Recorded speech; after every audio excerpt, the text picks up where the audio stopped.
বলে কেটা অত কষ্ট করবে না খেয়ে, কেটা এত কষ্ট করবে? জি, আমাদেরকে কষ্ট করতে হবে কার জন্য? রবের জন্য করতে হবে। জি, রোজার মাস যখন আসে, অনেকে রোজা রাখলে পাশে কেউ ধরেন রোজাদার ব্যক্তির পাশে দাঁড়িয়ে রয়েছে, এখন রোজাদারের মুখ থেকে দুর্গন্ধ বার হবে কি হবে না?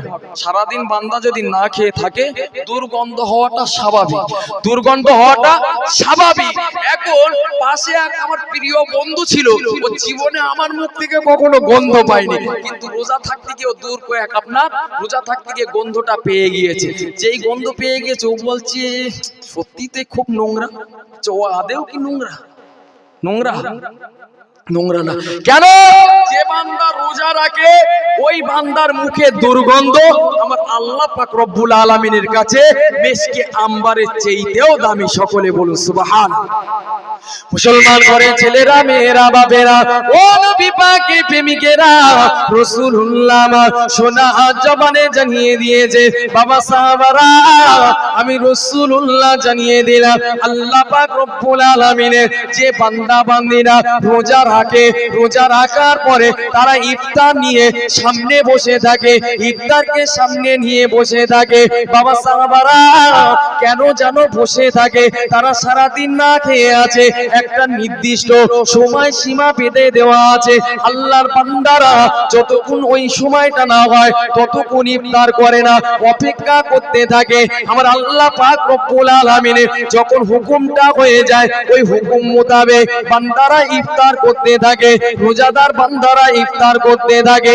ও যুবকেরা, ও রাসূলুল্লাহর প্রেমিকেরা, আল্লাহ পাক রব্বুল আলামিনের বান্দা বান্দিরা রোজা রেখে ইফতারটা সামনে নিয়ে আমার আল্লাহর কাছে হাত তুলে রোনাজারি করতে লাগে, আল্লাহ পাক আপনি আমার জীবনের গুনাহগুলোকে maaf করুন, আল্লাহ পাক আপনি আমার রোজাটাকে কবুল করুন, আল্লাহ পাক আপনি এই রোজার বাদগুলোতে আমার জীবনের গুনাহগুলোকে maaf করে আল্লাহ আপনি আমার জন্য জান্নাতটা নসিব করে দেন। ও যুবকেরা, ও রাসূলুল্লাহর প্রেমিকেরা, আল্লাহর নবী আমার সোনা জবানে জানিয়ে দিলে, ওগো বাবা সাহাবারা, আল্লাহ পাক রব্বুল আলামিনের বান্দা বান্দিরা যখন এমনই ভাবে আল্লাহর কাছে রোনাজারি করে, আমার আল্লাহ পাক রব্বুল আলামিনের রহমতের ফেরেশতাগুলো এসে ওই রোজাদারের সাথে হাতে হাত মিলিয়ে আমার আল্লাহর কাছে ওই রোজাদার বান্দার জন্য মাগফিরাতের দোয়া করতে থাকে। আর একটু জোরে বলুন সুবহানাল্লাহ। বান্দা রোজা রাখবে, সারাদিন না খেয়ে থাকবে, ইফতার সামনে আনলে লোভ লাগে না? লাগে না?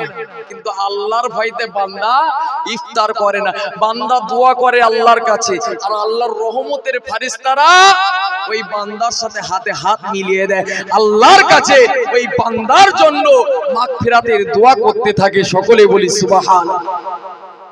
ও যুবকেরা, ও রাসূলুল্লাহর প্রেমিকেরা, আমার আল্লাহ পাক রব্বুল আলামিন রোজাদার বান্দা বান্দির জন্য কতটা ফ্যাসিলিটি দিয়েছে দেখো।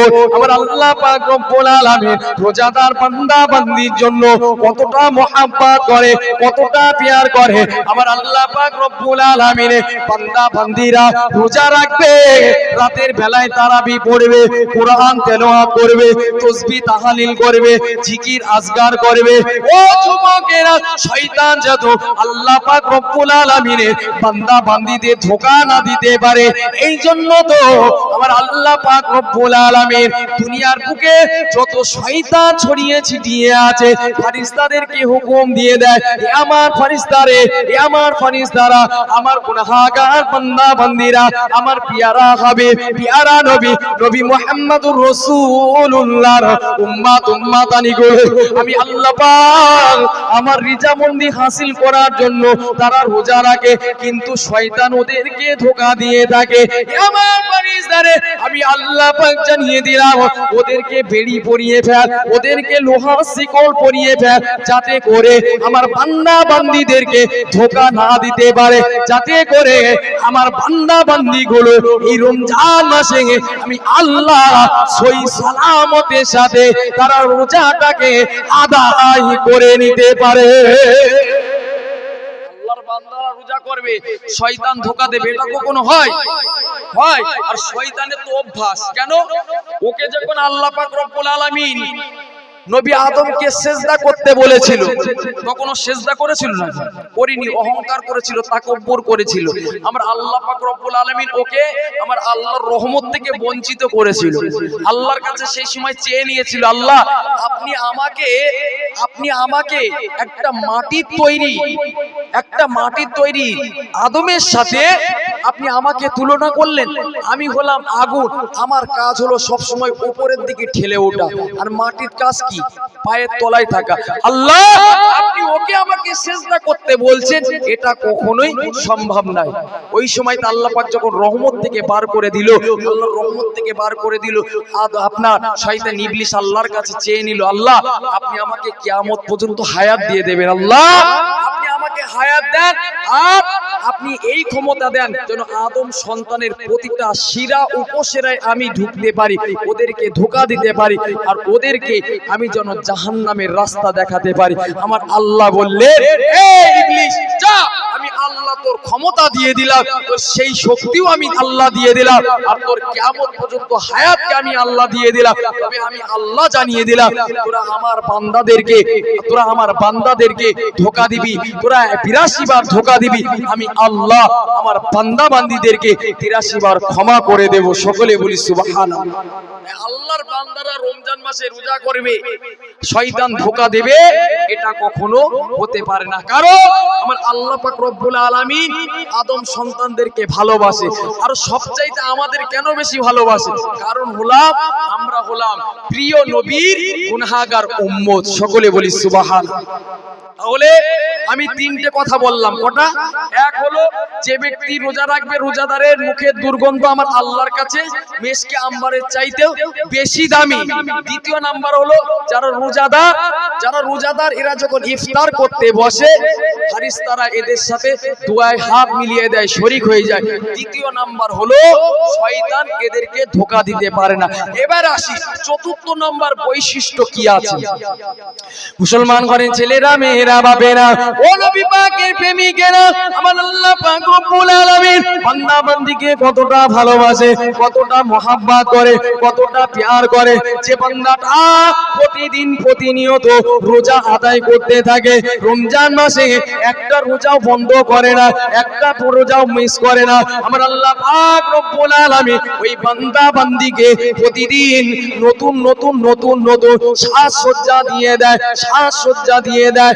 ও যুবকেরা, ও রাসূলুল্লাহ প্রেমিকেরা, আর আমার আল্লাহ পাক রব্বুল আলামিন বান্দা বান্দীকে লক্ষ্য করে বলতে থাকে, আমার প্রিয় বান্দারা অতি শীঘ্র হয়ে তাদের কষ্টগুলো ভুলে গিয়ে আমি আল্লাহ পাক আমার কাছে আশ্রয় নিতে আসবে। আল্লাহ বলছে যে আমার বান্দা যারা রোজা রাখছে, আমি আল্লাহ ওদেরকে প্রতিদিন নতুন নতুন সাজসজ্জা দান করব। আর ওরা, আমি আল্লাহ পাক জানিয়ে দিলাম, আমি আল্লাহ আমার কাছে খুব তাড়াতাড়ি আসবে, আমার কাছে বিশ্রাম নেওয়ার জন্য আসবে। দুনিয়ার বুকে এত কষ্ট করছে, এত দুঃখ পাচ্ছে, ওরা খুব তাড়াতাড়ি আমি আল্লাহ আমার কাছে আসবে। আমি আল্লাহ আমার রহমতের ভিতরে ওদেরকে শামিল করে রেখে দেব। সকলে বলি সুবহানাল্লাহ। ও যুবকেরা, ও রাসূলুল্লাহর প্রেমিকেরা, কিতাবের মধ্যে পাওয়া যায় 5ম নম্বর বৈশিষ্ট্যটা আপনাদেরকে একটু জানিয়ে দিয়ে যায়। রাসূলুল্লাহ জানিয়ে দিলেন, আল্লাহ পাক রব্বুল আলামিন জানিয়েছে, যে বান্দাটা 30 দিন রোজা আদায় করবে, যে বান্দাটা ফরজ রোজাগুলো প্রতিটা রোজা আদায় করবে, আল্লাহ পাক রব্বুল আলামিন জানিয়ে দিল, আমি আল্লাহ পাক রব্বুল আলামিন ওই বান্দার 30 রোজা অর্থাৎ শেষ রোজা দিনে আমি আল্লাহ ওর জীবনের গুনাহগুলোকে ক্ষমা করে দেব। আল্লাহ বললেন, আমার যে বান্দাটা রোজা আদায় করবে, কষ্ট হওয়ার পরেও যে বান্দা রোজা আদায় করবে, আমি আল্লাহ জানিয়ে দিলাম, ও 30 তারিখে 30 রোজায় আমি আল্লাহ ওর প্রতিদানটা আমি আল্লাহ নিজ হাতে দিয়ে দেব। সকলে বলি সুবহানাল্লাহ। কিতাবের মধ্যে এসে হযরতে খাইসামা তিনি বলছেন, গুণীজনরা বলতেন, মুরব্বী যারা ছিলেন, জ্ঞানীগুণ যারা ছিলেন, এরা বলতেন যে একটা রোজার পরে আর একটা রোজা, অর্থাৎ এবছরের রোজার পরে সামনের বছরের রোজা। আপনার এই জুম্মায় এই শুক্রবারে নামাজের পরে সামনের শুক্রবার নামাজ, আপনার জোহরের নামাজের পরে আসরের নামাজ, আসরের নামাজের পরে আপনার মাগরিবের নামাজ, মাগরিবের নামাজের পরে ঈশার নামাজ, ঈশার নামাজের পরে ফজরের নামাজ, আবার ফজরের নামাজের পরে জোহরের নামাজ। এর ভেতরে যদি কোনো বান্দা অন্যায় করে ফেলে, অপরাধ করে ফেলে, যদি সে কাবিরা গুনাহ না করে, আমার আল্লাহ এই নামাজকে, এই রোজাকে আমার আল্লাহ কাফারা স্বরূপ বানিয়ে দেয়। সকলে বলি সুবহানাল্লাহ। তাই বান্দা চেষ্টা করতে হবে, যারা গত বছরে রোজা আদায় করেছে এবছরে রোজাটাকে আদায় করা। তাহলে এর ভেতরে যারা আমার অন্যায় করে ফেলেছি, গুনাহ করে ফেলেছি, আমার আল্লাহ পাক রব্বুল আলামিন চাইলে অবশ্যই বান্দার জীবনের গুনাহগুলোকে maaf করে দেবে। সকলে বলি সুবহানাল্লাহ। ও যুবকেরা, ও রাসূলুল্লাহ প্রেমিকেরা, খুব ঠান্ডা মাথায় বোঝার চেষ্টা করো। আল্লাহ নবী সাহাবা হযরতে আবু হুরায়রা রাদিয়াল্লাহু তাআলা বলে, রাসূলুল্লাহ সোনা জমানে জানিয়ে দিয়েছে, যদি কোনো বান্দা আল্লাহ পাক রব্বুল আলামিনের এই রমজান মাসেতে ইবাদত বন্দেগী করে, যদি কোনো বান্দা রোজা আদায় করে, আপনার সম্মানিত ব্যক্তিদের সাথে, ঈমানদার বান্দা বান্দির সাথে, ঈমানদার বান্দাদের সাথে মসজিদে এসে তারাবি আদায় করে, ও যুবকেরা, ও রাসূলুল্লাহর প্রেমিকেরা, আমার আল্লাহ পাক রব্বুল আলামিন ওই বান্দার জীবনের গুনাহগুলোকে ক্ষমা করে দেবেন।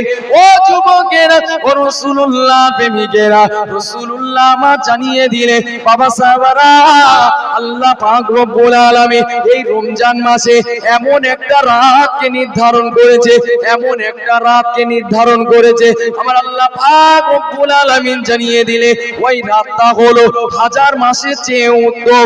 ও যুবকেরা, ও রাসূলুল্লাহর প্রেমিকেরা, ওই রাত্রিতে আমার আল্লাহ পাক রব্বুল আলামিন পবিত্র কালামুল্লাহ শরীফকে অবতীর্ণ করেছে। আমার আল্লাহ পাক জানিয়ে দিলে, ইন্না আনসালনাহু ফি লাইলাতিল কদর। ও যুবকেরা, ও রাসূলুল্লাহর প্রেমিকেরা, আমার আল্লাহ পাক রব্বুল আলামিন জানিয়ে দিল, নিশ্চয় আমি আল্লাহ পাক রব্বুল আলামিন আমার পবিত্র কালামুল্লাহ শরীফটা এই লাইলাতুল কদরের রাতে, অন্য একটা জায়গায় বলা হয়েছে ইন্না আনসালনাহু ফি লাইলাতিল মুবারাকা। আল্লাহ পাক রব্বুল আলামিন জানিয়েছে, আমি আল্লাহ পাক রব্বুল আলামিন এই মুবারক রাতে, আমি আল্লাহ পাক রব্বুল আলামিন এই বরকতের রাতে, আমি আল্লাহ পাক সুনির্দিষ্ট আল্লাহ পাক রব্বুল আলামিন পবিত্র কালামুল্লাহকে অবতীর্ণ করেছি। আর পবিত্র কালামুল্লাহটা এই জন্য অবতীর্ণ করেছি, মানুষ যাতে হালাল কোনটা হারাম কোনটা সেটা বুঝে নিতে পারে, মানুষ কোনটা খারাপ কাজ করছে কোনটা ভালো কাজ করছে এটা যাতে বুঝে নিতে পারে। ও যুবকেরা, ও রাসূলুল্লাহর প্রেমিকেরা, রাসূলুল্লাহ সোনা জবানে জানিয়ে দিলে, বাবা সাহাবারা, আল্লাহ পাক রব্বুল আলামিন, আল্লাহ পাক রব্বুল আলামিন এই দিনেতে, এই রাত্রিতে আমার আল্লাহ পাক রব্বুল আলামিনের বান্দা বান্দিরা যদি আল্লাহর কাছে রুনা জারি করে, আল্লাহর কাছে কান্নাকাটি করে, আল্লাহর কাছে চোখের পানিটা ফেলে দেয়, আমার আল্লাহ পাক রব্বুল আলামিনের রিজামন্দি হাসিল করার জন্য যদি কেউ কোরআন তেলাওয়াত করে, তাসবিহ পাঠ করে, কেউ যদি জিকির আজকার করে, আমার আল্লাহ পাক রব্বুল আলামিন ওই বান্দার দোয়াটাকে কবুল করে নেয়। ও যুবকেরা, ও রাসূলুল্লাহর প্রেমিকেরা, আমার আল্লাহ পাক রব্বুল আলামিন এই লাইলাতুল কদরের রাতে এত বরকত দিয়েছে, এত ফজিলাত দিয়েছে, আমার আল্লাহ পাক রব্বুল আলামিন ওই রাত্রিতে বান্দা বান্দির ভাগ্য লিখে থাকে। বান্দা বান্দি সামনের ভবিষ্যতে ও কি খাবে না খাবে, ও কি পড়বে না পড়বে, ও জীবন যাপনটা কেমন ভাবে চলবে না চলবে, ও কিভাবে ওঠা বসা করবে, ও অট্টালিকা করবে না ও ফকির হয়ে যাবে, ও ভালো রাস্তায় চলবে না খারাপ রাস্তায় চলবে, ও সুদ খাবে না ভালো রাস্তায় চলবে, ও জিনা করবে না ব্যভিচার করবে না ও ভালো রাস্তায় চলবে। আল্লাহ পাক রব্বুল আলামিনের কাছে ওই রাত্রিতে বান্দা বান্দি যেমনই চেয়ে নেবে, আমার আল্লাহ বান্দা বান্দির সমস্ত দোয়াগুলোকে কবুল করে নেবে। আমার আল্লাহ বান্দার দোয়াটাকে কবুল করে নেবে। বান্দা বলছে, আল্লাহ বলছে, বান্দা আমার রহমত থেকে নিরাশ হোস না। রাত 12টা বেজে গেলে সমস্ত দরওয়াজা জানালা বন্ধ হয়ে যায় কি যায় না? সমস্ত জানলা দরজা বন্ধ হয়ে যায়, সমস্ত জানলা দরজা বন্ধ হয়ে যায়, কিন্তু আমার রবের দরওয়াজাটা খোলা থাকে। আল্লাহ বলে, বান্দা কেউ যদি আমার কাছে চাইতে চাস আমার কাছে চা, কেউ যদি আমার কাছে তোরা তওবা করতে চাস আমার কাছে তওবা কর, আমি আল্লাহ তোদের তওবাকে কবুল করে নেব। তোদের যা চাওয়া আছে তোরা আমার কাছে চা, আমি আল্লাহ তোদের চাওয়াটাকে পূরণ করে দেব। সকলে বলি সুবহানাল্লাহ। বান্দা রোজা রাখবে, বান্দা রোজা রাখবে। আচ্ছা বলুন তো, বান্দা 1 মাস করে রোজা রাখে, বান্দার কষ্ট হয়? হয়? বান্দার কষ্ট হয়? বান্দার কষ্ট হয় না কেন বলেন দিনি? আমার আল্লাহ পাক রব্বুল আলামিন 30টা রোজা বান্দার জন্য ফরজ করেছে। কটা? 30টা। জি, প্রথম 10টা রোজা বান্দার জন্য রহমত করে দিয়েছে। কেন বলেন তো? বান্দা 11 মাস খাওয়া দাওয়া করবে, বান্দা ওই 11 মাস অন্য লাইনে চলে, বান্দা 11 মাস পরে যখন একটা মাস রোজা দেওয়া হবে, স্বাভাবিক মানুষের কষ্ট হবে কি হবে না? যে মানুষটা 3 বেলা খাওয়া দাওয়া করে, ও 11 মাস পরে এসে ওই দিনে একবার করে খাবে, ওর কষ্ট হবে তো নাকি? আল্লাহ বলছে, বান্দা তোরা চিন্তা করিস না, আমি আল্লাহ প্রথম 10টা রোজা আমার রহমত তোদের উপরে বর্ষণ করলাম, তোরা রোজা রাখবি, কোনো কষ্ট পাবি না। সকলে বলি সুবহানাল্লাহ। কোন বান্দা প্রথম 10টা রোজায় কষ্ট পায়? আল্লাহ বলছে, বান্দা প্রথম 10টা রোজা তোদের কি হলো? পার হয়ে গেল, আমি আল্লাহ এবার 10টা রোজা করলাম মাগফিরাত। কি করলাম? মাগফিরাত, অর্থাৎ আমার আল্লাহর কাছে গুনাহ মাফ চাওয়া, গুনাহ মাফ চাওয়া। আমাদেরকে মনে রাখতে হবে, রাসূলুল্লাহ বলেছেন, যে বান্দার সামনে রমজান মাস আসলো, যে বান্দার সামনে রমজান মাস আসলো এবং রমজান মাস আসার পরে নিজের গুনাহটাকে আমার আল্লাহর কাছ থেকে মাফ চেয়ে না নিতে পারলো, কপাল ফাটার পৃথিবীর বুকে কেউ নাই। তাই রোজার মাস আসছে, আল্লাহর কাছে মাগফিরাতের দোয়া করুন, আল্লাহর কাছে প্রার্থনা করুন, অবশ্যই আল্লাহ পাক রব্বুল আলামিন আপনার দোয়াকে কবুল করবে। এবার আসি আমরা তৃতীয় 10 দিন। তৃতীয় 10 দিন রাসূলুল্লাহ সাল্লাল্লাহু আলাইহি ওয়াসাল্লাম বলেন, বান্দা বান্দীদের আমার আল্লাহ পাক রব্বুল আলামিন বান্দা বান্দির উপরে খুশি হয়ে যাবে। আমার আল্লাহ বান্দার রোজা রাখার কারণে ওর জীবনের গুনাহগুলোকে ক্ষমা করে দেবেন। সকলে বলি সুবহানাল্লাহ। বান্দা আল্লাহ পাক রব্বুল আলামিন যে আদেশগুলো আমাদেরকে করেছে, যে হুকুমগুলো আমাদেরকে মানতে বলেছে, এগুলো আমাদেরকে মানতে হবে। এখন আমরা আসি, একটু খুলে বলে দিয়ে যাই যে রোজা আমরা কারা রাখবো, রোজা কারা রাখবো, আল্লাহ কাদের উপরে রোজা ফরজ করেনি। কিতাবের মধ্যে এসেছে যে বান্দাটা সুস্থ থাকবে, সবল থাকবে, ওই বান্দার জন্য আল্লাহ পাক রব্বুল আলামিন রোজাকে ফরজ করেছে। তবে হ্যাঁ, যারা রুগ্ন, যারা আর কি, যাদের সমস্যা আছে, যাদের শরীরের শক্তি নাই, যারা রোজা রাখলে আরো ক্ষতি হবে, ওই সমস্ত বান্দাদের জন্য রোজা রাখা ফরজ নয়। জি, যারা বৃদ্ধ হয়ে গিয়েছে, বয়স্ক হয়ে গিয়েছে, ওদের রোজা রাখা ওনাদের উপরে ফরজ নয়, ওনারা ফিদিয়া আদায় করবে, আপনার এক কথায় সদকাত করে দেবে, দান করে দেবে, এটা আল্লাহর কাছে কবুল হয়ে যাবে। কিন্তু যে বান্দাটা সুস্থ হালতে আছে, সবল হালতে রয়েছে, তার উপরে রোজা ফরজ, তাকে রোজা আদায় করতে হবে। সে যতই বাহানা দেখাক না কেন, তার কিন্তু রোজা আদায় করতে হবে। এবার আসি, রোজা কাদের উপরে ফরজ? একটা মানুষ ধরেন সফরে গিয়েছে, খুব কষ্ট, সফর করা খুবই কষ্ট, যারা জার্নিং করে তারা জানে যে সফর করা কতটা কষ্ট। এখন একজন সফরকৃত ব্যক্তি, তার উপরে কি রোজা ফরজ? রাসূলুল্লাহ বলছেন না, তার উপরে রোজার কোনো জোর জবরদস্তি নেই, সে রোজাটাকে চাইলে ভেঙে দিতে পারে। তবে যে কটা রোজা সে ভাঙবে, সে পরে আবার গুনে গুনে সে কটা রোজা আদায় করে নেবে, সে কটা রোজা আদায় করে নেবে। গর্ভবতী মা যারা আছে, এদের জন্য কি রোজা ফরজ? যদি মনে হয় সন্তানের কোনো সমস্যা দেখা দেবে, সন্তানের যদি কোনো সমস্যা হয়, আপনার মায়েদের বোনেদেরকে রোজা আদায় করতে হবে না, পরে আপনি সেটাকে আদায় করে দিতে পারেন। আল্লাহ পাক রব্বুল আলামিন আমাদের সকলকে বুঝদান করে।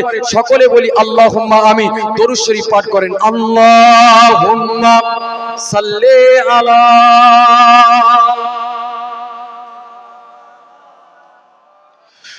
ওয়ালা আলি।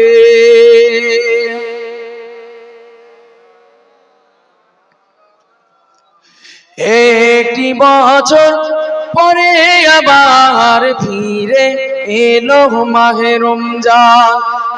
একটি বছর পরে আবার ফিরে এলো মাহে রমজান। মুমিন হৃদয়ে পড়লো সানা, মুমিন হৃদয়ে পড়লো সানা, উঠলো জেগে নতুন প্রাণ। একটি বছর পরে আবার ফিরে এলো মাহে রমজান। একটি বছর পরে আবার ফিরে এলো মাহে রমজান। জি, তাহলে রোজা কাদের উপরে ফরজ বললাম? যারা সুস্থ সবল মানুষ এদের উপরে রোজাকে ফরজ, এদের উপরে রোজা ফরজ, এদেরকে রোজা আদায় করতে হবে। সাথে সাথে এখন আবার কিছু দলমত পার হয়েছে। কি দলমত বলেন তো? দলমত হলো 8 রাকাত তারাবি পড়বো না পড়বো না। এখন সব মোবাইলের মুফতি। অনেকে বলছে তারাবি না পড়লে হয়ে যাবে। আচ্ছা, তারাবি যদি না পড়লে হয়ে যায়, তাহলে রাসূলুল্লাহ কেন তারাবির বিধানটা চালু করেছিলেন? কেন করেছেন? এখন আমরা রাসূলুল্লাহর উপরে পৌঁছে যাচ্ছি। রাসূলুল্লাহর কথা আমরা মানতে চাই না, রাসূলুল্লাহর হাদিসকে মানতে আমাদের একটু এলার্জি ভাব লাগে, ঠিক কিনা? জি, কিন্তু ওটা করলে হবে না। রাসূল যেটা বলেছে সেটা আমাদেরকে মানতে হবে। বান্দা, আল্লাহর কাছে যদি আপনি যে কোনো অনুনয় বিনয় করে আপনি যদি আল্লাহর কাছ থেকে এই রোজার মাসে আপনি আল্লাহর কাছে মাগফিরাতটা চেয়ে নিতে পারেন, ক্ষমাটা চেয়ে নিতে পারেন, মনে করবেন আপনার আপনার জীবনটাকে সার্থক হয়ে যাবে। বান্দা আল্লাহকে ভয় করে, মানুষকে নয়। বান্দা আল্লাহকে স্মরণ করে, মানুষকে নয়। বান্দা আল্লাহকে ভালোবাসে, মানুষকে নয়। কেননা আমার আল্লাহ পাক রব্বুল আলামিন পবিত্র কালামুল্লাহর ভিতরে বলছেন, মুসলমান ঘরের ছেলেরা, মেয়েরা, বাবেরা, ও নবী পাকের প্রেমিকেরা, আমার আল্লাহ পাক রব্বুল আলামিন জানিয়ে দিল, ইয়া আইয়ুহাল্লাযীনা আমানুত্তাকুল্লাহা হাক্কা তুকাতিহি ওয়া লা তামুতুন্না ইল্লা ওয়া আনতুম মুসলিমুন। ও যুবকেরা, ও রাসূলুল্লাহর প্রেমিকেরা, আল্লাহ পাক রব্বুল আলামিন জানিয়ে দিল, হে বিশ্বাসী ঈমানদার বান্দা বান্দি গণেরা, তোমরা আমি আল্লাহ পাক রব্বুল আলামিন আমাকে ভয় করো। আমি আল্লাহ পাক রব্বুল আলামিন আমাকে ভয় করো। বান্দারে, কতটা পরিমাণ ভয় করবে আমি আল্লাহ পাক রব্বুল আলামিন জানিয়ে দিলাম। আমি আল্লাহ পাক রব্বুল আলামিন জানিয়ে দিলাম, বান্দারে, তুমি একটা সামনের দিকে খারাপ কাজ করতে যাচ্ছ, সামনের দিকে পা ফেলতে যাচ্ছ, বান্দা গো, আমি আল্লাহ পাক আমার ভয়টা যেন তোমার অন্তরে থাকে, আমার ভয়টা যেন তোমার ভিতরে প্রবেশ করে। আমি আল্লাহ বলে যে একজন আছি, এটা যেন তোমার অন্তরে গেঁথে যায়। ও যুবকেরা, ও রাসূলুল্লাহর প্রেমিকেরা, আল্লাহ পাক রব্বুল আলামিন বলল, বান্দারে, তোরা তো মৃত্যু বরণ করবি, তবে মৃত্যু বরণ করার আগে আমি আল্লাহ জানিয়ে দিলাম, ইল্লা ওয়া আনতুম মুসলিমুন। বান্দারে, মৃত্যু বরণ করার আগে তোরা পাকা ঈমানদার মুমিন মুসলমান হয়ে মৃত্যু বরণ কর। আর একটু জোরে বলুন সুবহান। ও যুবকেরা, ও রাসূলুল্লাহর প্রেমিকেরা, আল্লাহকে ভয় করো, আল্লাহকে ভয় করো। কেননা আমাদের যদি কেউ দয়া করে, আমাদের প্রতি যদি কেউ রহমত দান করে, সেটা হলো আমার আপনার আল্লাহ পাক রব্বুল আলামিন, তিনি আমাদের উপরে রহমত বর্ষণ করবে। ও যুবকেরা, ও রাসূলুল্লাহর প্রেমিকেরা, আল্লাহ পাক রব্বুল আলামিনের বান্দারা যদি সারা জীবন আল্লাহ আল্লাহকে আল্লাহ বলে না ডাকে, আল্লাহকে আল্লাহর ইবাদত বন্দেগী না করে, আল্লাহ পাক রব্বুল আলামিনের বান্দারা যদি নামাজ না পড়ে, রোজা না করে, হজ না করে, যাকাত না দেয়, ও যুবকেরা, ও রাসূলুল্লাহর প্রেমিকেরা, এই বিশ্বাসটা যদি থাকে যে আল্লাহ বলে আমার একজন রয়েছে, আল্লাহ বলে একজন স্রষ্টা রয়েছে, আল্লাহ বলে একজন মালিক রয়েছে, আল্লাহ বলে একজন প্রভু রয়েছে, এই বিশ্বাসটা যদি অর্জন করে কেউ মৃত্যুবরণ করে, আমার আল্লাহর ভয়টা যে আপনার ভিতরে রয়েছে, আমার আল্লাহ পাক রব্বুল আলামিন আপনার ভয়টা, আল্লাহর ভয়টা আপনার অন্তরে থাকার কারণে আমার আল্লাহ আপনার জীবনের গুনাহটাকে মাফ করে আমার আল্লাহ আপনার জন্য নিজ দয়ায় জান্নাতও দিয়ে দিতে পারে। আল্লাহর ভয় অন্তরে রাখুন, আল্লাহর ভয় অন্তরে রাখুন। একটা উদাহরণ আপনাদেরকে দেব, একটা উদাহরণ দেব, কিতাবের মধ্যে এসে উদাহরণস্বরূপ আপনাদেরকে বলছি। জি, এখন কিতাবের মধ্যে এসে এক বান্দার জীবনে কখনো আল্লাহর ইবাদত বন্দেগী করেনি, আল্লাহর নাফরমান বান্দা ছিল। কি বান্দা ছিল? আল্লাহর নাফরমান বান্দা ছিল। তার যখন মৃত্যুর সময় আসলো, খুব ভালো করে শোনেন, মৃত্যুর সময় আসলো, জি, ও সেই সময় ওর অন্তরে আল্লাহর ভয়টা গ্রাস করলো, আল্লাহর ভয়টা অন্তরে গ্রাস করলো। ও মৃত্যুর আগে চিন্তা ভাবনা করে নিল যে আল্লাহর সাথে আমি সারা জীবন নাফরমানি করেছি, আল্লাহর ইবাদত বন্দেগী কিছু আমি করিনি কোনোদিন, আল্লাহ দরবারে তো আমাকে হাজিরা দিতে হবে। আল্লাহ যদি আমাকে প্রশ্ন করে, আমি আল্লাহর প্রশ্নের উত্তর দেব কিভাবে? ও এখন ভয়তে ভয়তে ওর পরিবার পরিজন, ওর ফ্যামিলি, ওর আত্মীয় স্বজন, ওর সন্তানদেরকে বলল যে দেখো, আমি যখন মৃত্যুবরণ করব, আমার মৃত্যুবরণ করার পরে তোমরা আমার লাশটাকে পোড়াবে। কি করবে? লাশটাকে পোড়াবে। লাশটাকে পুড়িয়ে যে ছাইটা হবে, ওই ছাইটা দু ভাগে ভাগ করবে। কটা ভাগে? দুটো ভাগে ভাগ করবে। এক ভাগ জমিনে ছড়িয়ে দিবে, আর এক ভাগ সমুদ্রে ছড়িয়ে দিবে। কি বললাম? এক ভাগ জমিনে ছড়িয়ে দিবে, এক ভাগ সমুদ্রের পানিতে ফেলে দেবে। তাতে কি হবে? তাহলে আমার আল্লাহর দরবারে আর হাজিরাও দিতে হবে না, আর আল্লাহর দরবারে আল্লাহর প্রশ্নের উত্তরও আমাকে আর দিতে হবে না। আচ্ছা বলুন, আমার আল্লাহর ক্ষমতা বেশি না মানুষের ক্ষমতা বেশি? আমার আল্লাহর ক্ষমতা বেশি না? জি। এখন ওই বান্দাটা, আল্লাহর নাফরমান বান্দাটা মৃত্যুবরণ করলো। এখন পিতা ওসিয়াত করে গেছে বাপের লাশ পোড়াতে হবে। সন্তানরা মনে মনে করছে যে বাপ যখন ওসিয়াত করেছে, আমার বাপের লাশটা আমরা পোড়াবো, আর ওই ছাইটাকে দুভাগে ভাগ করে এক ভাগ জমিনে ফেলবো, আর এক ভাগ সমুদ্রের পানিতে ফেলে দেব। জি। এখন মানুষটা মারা গেল, আপনার ওই মানুষটাকে পুড়িয়ে ছাইটাকে দুভাগ করে এক ভাগ সমুদ্রে, এক ভাগ জমিনে ফেলে দিলেন। আমার আল্লাহ পাক রব্বুল আলামিন ফারিস্তাদেরকে ডাক দিয়ে বলে, ফারিস্তারা, এই ফারিস্তারা, যাও আমার ওই বান্দার ছাইগুলো পুড়িয়ে এনে আমি আল্লাহ আমার সামনে হাজির কর। আল্লাহর হুকুম যখন হলো, ফারিস্তারা ছাইগুলো কুড়িয়ে আমার আল্লাহর দরবারে হাজির করল। মুসলমান ঘরে ছেলেরা, মেয়েরা, বাপেরা, ও নবী পাকের প্রেমিকেরা, আমার আল্লাহ পাক রব্বুল আলামিন ওই নাফরমান বান্দাকে বলেছিল, ওগো আমার বান্দা, ওগো আমার বান্দা, বলো তো দেখি, বলো তো দেখি, তুমি কেন এমন কথা বলেছিলে? তুমি কেন তোমার মৃত্যুর পরে তোমার লাশটাকে পুড়িয়ে দিতে বলেছিলে? পুড়িয়ে দিতে বলার পরে তুমি কেন ছাইটাকে দু ভাগে ভাগ করতে বলেছিলে? এক ভাগ কেন সমুদ্রে ফেলে দিতে বলেছিলে? এক ভাগ কেন জমিনের উপরে ফেলে দিতে বলেছিলে? ও যুবকেরা, ও রাসূলুল্লাহর প্রেমিকেরা, আল্লাহ পাক রব্বুল আলামিনের ওই নাফরমান বান্দা ঝরঝর করে কাঁদতে লাগে, আল্লাহ পাক, আল্লাহ পাক, আমি সারা জীবন আপনার ইবাদত বন্দেগী করিনি, আল্লাহ পাক, সারা জীবন আপনার কথাকে শুনিনি, আল্লাহ পাক, আপনার আদেশ নিষেধগুলোকে মানিনি।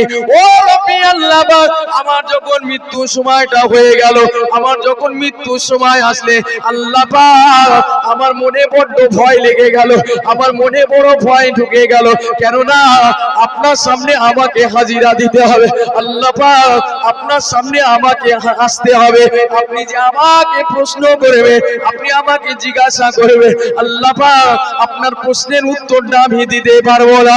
ও যুবকেরা, ও রাসূলুল্লাহ প্রেমিকেরা, ওই নাফরমান বান্দাটা বলেছিল আল্লাহ পাক আপনার ভয় থেকে এই জন্য আমার সন্তানদেরকে ওসিয়াত করে গিয়েছিলাম, আর তারা আমার ওসিয়াত মোতাবেক আমার লাশটাকে পুড়িয়ে ছাইটাকে দুভাগ করে এক ভাগ জমিনে ফেলে দিয়েছিল, এক ভাগ সমুদ্রে ফেলে দিয়েছিল।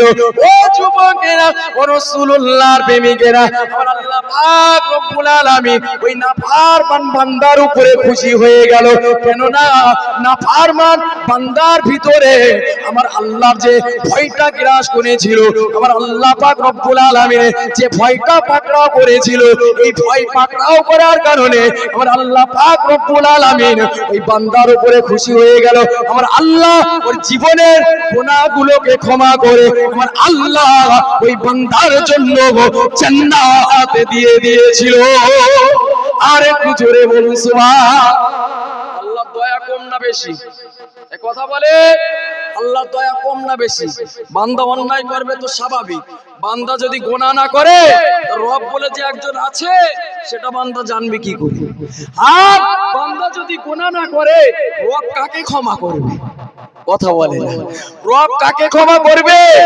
বান্দা যদি গুনাহ না করে আমার আল্লাহর কাছে রুনাজারি করবে কারা? আমার আল্লাহ তো বুদ্ধি করে মানব জাতিকে দুনিয়ার বুকে পাঠিয়েছে। আমার আল্লাহ কি, আমার আল্লাহ কারোর কাছ থেকে কখনো বুদ্ধি নেয় নাকি? নেয় না। আল্লাহ যখন মানব জাতিকে সৃষ্টি করতে চেয়েছিল মালায়েকা ফেরেশতাদের কাছে জিজ্ঞাসা করেছিল বটে, আমার আল্লাহ জিজ্ঞাসা করেছিল, তারা বলেছিল আল্লাহ আপনি ইবাদত আপনি যে খলিফাগুলো নিযুক্ত করতে যাচ্ছে যদি ইবাদত বন্দেগী করার জন্য হয় তাহলে আর করার দরকার নেই, কেন আমরা ইবাদত বন্দেগী করার জন্যই যথেষ্ট, আমরা আপনার ইবাদত বন্দেগী করার জন্যই যথেষ্ট। এখন বলুন আল্লাহ পাক রব্বুল আলামিন ফেরেশতাদের কথা শুনেছিলেন নাকি? আল্লাহ বলেছিলেন ইন্নী আ'লামু মা লা তা'লামুন, এই ফেরেশতারা আমি আল্লাহ যা জানি তোমরা তাই জানো না। আমার আল্লাহ আদম নবীকে সৃষ্টি করেছে, আমার আল্লাহ তিনি তো এই দুনিয়ার বুকে নবী আদমকে পাঠিয়েছিলেন, আর তিনি দুনিয়ার বুকে এসেছিলেন বলেই তো আজ আমরা দুনিয়ার মুখ দেখতে পেয়েছি। আজ আল্লাহ বলে একজন আছে, আল্লাহকে চিনতে পেয়েছি। আজ আল্লাহ যে तमाम কুল কায়নাতের তিনি মালিক, আমরা সেটা জানতে পেরেছি না পারি? বান্দা সব যখন জানতে পারলাম, বান্দা কেন আল্লাহর রহমত থেকে নিরাশ হয়ে যায়? কেন আল্লাহর রহমত থেকে নিরাশ হয়ে যায়? আমরা যখন এটা বিশ্বাস করি যে পৃথিবীর সৃষ্টিকর্তা, পৃথিবীর যত সৃষ্টি রয়েছে একটা পিঁপড়ে থেকে শুরু করে যত বড় প্রাণী আছে সমস্ত সৃষ্টিজীবের আমার আল্লাহ না খাইয়ে কখনো মারিনি, এটা যদি বিশ্বাস করি বান্দা, এটা যদি আমাদের বিশ্বাস থাকে যে রব আমাদেরকে দুনিয়ার বুকে পাঠিয়েছে, আজ আমি এখানে বসে রয়েছি, আগামীকাল কোথায় থাকবো সেটাও আমার আল্লাহ সৃষ্টি করেছে, আমার আল্লাহ আমার জন্য লিখে রেখে দিয়েছে, এটা যদি আমার বিশ্বাস থাকে তাহলে আল্লাহ এই কথার উপরে যদি বিশ্বাস থাকে তাহলে আল্লাহর শুকরিয়া আমরা আদায় করি না কেন? বান্দা আমরা কি এতটাই নাফরমান হয়ে গেছি? আমরা এতটাই আল্লাহর গুনাহগার বান্দা হয়ে গেছি?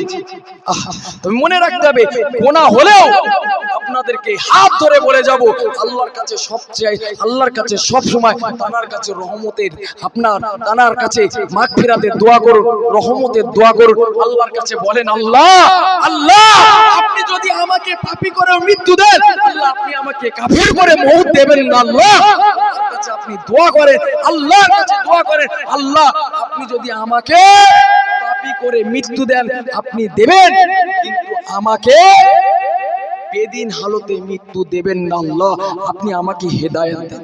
বান্দা আপনি বেশি না আল্লাহর দরবারে প্রতিনিয়ত 40 দিন আপনি এইভাবে আল্লাহর কাছে চান, আল্লাহ পাক রব্বুল আলামিন অবশ্যই আপনার এই দোয়াকে কবুল করে নেবে। সকলে বলি সুবহানাল্লাহ।